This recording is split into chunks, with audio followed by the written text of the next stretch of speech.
Inauguration के सिलसिले में अमित शाह साहब हिंदुस्तान के वज़ीर दाखिला आ रहे हैं और निज़ामाबाद उनका आना पूरे शरीफ और अच्छे अमन पसंद लोगों के लिए तकलीफ़ का बायस बन रहा है। ये तीसरी मरतबा बोर्ड का इफ्तिताह हो रहा है कि वो सुनने में आया था एक बेटा है तो 25 मरतबा ख़तना कराने का शौक़, तो वैसा हो गया ये एक बोर्ड के लिए तीसरी मरतबा इनाग्रेशन। और आदमी शरीफ जितने हैं वो शहर के लोगों को पुलिस स्टेशन, अरे ये अजीब बात है। एक होम मिनिस्टर हैं, होम मिनिस्टर पूरे देश को संभालने वाला, वो खुद लोगों से डर और घबरा रहा है, तो कैसा जो है उन्हें अपने आप को सेफ रखेगा या लोगों को जो है उनकी हिफाजत का इंतज़ाम करेगा। उनका काम है लोगों को अमन पहुंचाना, सुकून पहुंचाना, और ये लोगों को तकलीफ़ दे रहे हैं। मुस्लिम पर्सनल लॉ के कमेटी के एक ज़िम्मेदार की हैसियत से मुझे भी यहाँ ला के रखा गया है, जबकि CPI CPM वाले और दूसरी कई यूनियनों के लोग इसमें साथ हैं मेरे। मगर ये इसकी हम मजम्मत करते हैं कि शरीफ सीधे लोगों को इस तरह परेशान नहीं करना चाहिए और ज़बरदस्ती अमन पसंद लोगों को उनके अपने घरों में, उनके अपने कामों में रहने का मौका देना चाहिए। కేంద్ర హోంశాఖ మంత్రి అమిత్ షా నిజామాబాద్ వస్తున్నాడు. ఏం ఎలగబెట్టడానికి వస్తుండయా అంటే మూడవసారి పసుపు బోర్డును ప్రారంభించడం కోసం వస్తున్నాడు. అంటే 3 సార్లు ప్రారంభించిన విధి విధానాలు ప్రకటించలేదు ఇప్పటివరకు. దానికి ఏం రైట్స్ ఉంటాయి, ఏం నియమ నిబంధనలు ఉంటాయో చెప్పలేదు. ఆయన వస్తున్న సందర్భంలో CPM party, mass line party, అట్లాగే ఫీల్డ్ అసిస్టెంట్లు, అట్లాగే ముస్లిం సంఘం వీళ్ళందరినీ కూడా అరెస్ట్ చేసి నవపేట పోలీస్ స్టేషన్లో పెట్టిండ్రు. కొంతమందిని 3 టౌన్ పోలీస్ స్టేషన్లో కూడా పెట్టారు. ఇది దుర్మార్గం. అసలు ఆయనకు మాకేం సంబంధం? ఆయన పసుపు బోర్డు చేసుకున్నాడు. ఇది రాజకీయ సంబంధం, మాకు సంబంధం లేదు. ఒకవేళ ఆయనే హోమ్ మినిస్టర్ కదా, దేశం పోలీస్ అంతా ఆయన చేతిలో ఉంటుంది. కానీ ఇంత భయం ఏంది? మేము ఇక్కడున్న 6 పోయి ఆయన ఏమైనా చంపేస్తామా?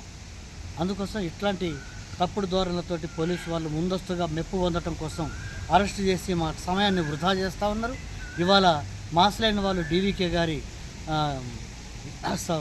ప్రథమ వర్ధంతి సభకు కూడా హైదరాబాద్ సుందర విజ్ఞాన కేంద్రానికి వెళ్ళాల్సింది ఉంది. అవన్నీ కూడా అయిపోయినాయి. వివిధ రకాల ప్రోగ్రాంలు పెట్టుకున్న మా పనులు కూడా పూర్తిగా స్టాగ్నేట్ అయిపోయినాయి. అందుకోసం భవిష్యత్తులో అక్రమంగా అరెస్టులు చేయటం సరైనది కాదు. ఈ అరెస్టులు మేము ఖండిస్తా ఉన్నాం. సందర్భంగా ప్రజా సంఘాల నాయకులని, ముఖ్యంగా వామపక్ష పార్టీలు CPM, CPIML, మాస్లైన్ పార్టీ నాయకుల్ని, TUCI, PDSU, అదేవిధంగా జమాత్ ఇస్లాం తదితర సంఘాల నాయకుల్ని అక్రమంగా అర్ధరాత్రి అరెస్ట్ చేసి ఇక్కడ నవిపేట పోలీస్ స్టేషన్కి తీసుకొచ్చారు. ఈ అక్రమంగా చేసినటువంటి అరెస్టుల్ని మేము TUCIగా, అదేవిధంగా CPIML, మాస్లైన్ ప్రజాపంత పార్టీగా మేము తీవ్రంగా ఖండిస్తూ ఉన్నాం. ముఖ్యంగా నిజామాబాద్ జిల్లాకు సంబంధించి ప్రముఖ నాయకులు, ప్రజాప్రతినిధులు వస్తున్నప్పుడల్లా ప్రజా సంఘాల నాయకుల్ని అర్ధరాత్రులు అరెస్ట్ చేయడం పోలీసులకు రివాజుగా మారింది. ఇది పౌర హక్కుల్ని భగ్నం చేయడమే, ఇది మాకు రాజ్యాంగ హక్కుల్ని భగ్నం చేయడమే అని చెప్పేసి మేము తెలియజేస్తూ ఉన్నాం. ముఖ్యంగా అమిత్ షాకు సంబంధించిన పర్యటనకు సంబంధించి మేము ఎట్లాంటి నిరసనలు తెలియజేస్తామని కానీ, అదేవిధంగా మేము అడ్డుకుంటామని, ఆందోళన చేస్తామని కానీ ఎట్లాంటి ప్రకటనలు చేయలేదు. ఇట్లా అసంబద్ధంగా అర్ధరాత్రులు అరెస్టులు చేయడం ఇది చాలా అన్యాయమైంది. ముఖ్యంగా ఏదైనా సీరియస్ నేరాలు చేసిన వాళ్ళని ట్రీట్ చేసినట్టుగా ఇవాళ ఇళ్ళ మీద చొరబడి అరెస్టులు చేయడం ఇది పోలీసులకు పొరపాటుగా మారింది. ఇట్లాంటి పద్ధతిని మానుకోవాలని చెప్పేసి కూడా మేము కోరుతా ఉన్నాం. అదేవిధంగా అమిత్ షా గారు పసుపు బోర్డుకు సంబంధించి ఇవాళ ఇప్పటికే 3 సార్లు అది ప్రారంభోత్సవమైంది. ఒకసారి MP గారు చేశారు, తర్వాత కేంద్ర వాళ్ళ BJP నాయకత్వం ఒకసారి వచ్చింది, తర్వాత మళ్ళీ అమిత్ షా గారు చేస్తూ ఉన్నారు. ఇది సరైనది కాదు. అదేవిధంగా వాళ్ళ DS శ్రీనివాస్కి సంబంధించి ఆయన కాంగ్రెస్ పార్టీ నాయకుడు, ఈయనేమో BJP నాయకుడు. వీళ్ళు ఎందుకు ప్రారంభోత్సవాలు చేస్తున్నారో, వీళ్ళ పర్సనల్ పనుల కోసం ఇవాళ మిగతా ప్రజా సంఘాల నాయకుల్ని, అదేవిధంగా ప్రజల్ని ఇబ్బంది పెట్టడం ఏదైతే ఉందో ఇది కరెక్ట్ కాదు.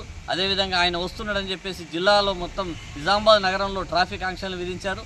తద్వారా అనేక రకాలుగా ఇవాళ ప్రజలు ఇబ్బంది పడుతూ ఉన్నారు. ఇవన్నిటిని దృష్టి పెట్టుకోవాలి. ప్రజాప్రతినిధులు ప్రజల కోసం పనిచేయాలి తప్ప వాళ్ళ కోసం ప్రజల్ని ఇబ్బంది పెట్టడం ఏదైతే ఉందో దీన్ని మేము సీరియస్గా ఖండిస్తూ ఉన్నాం.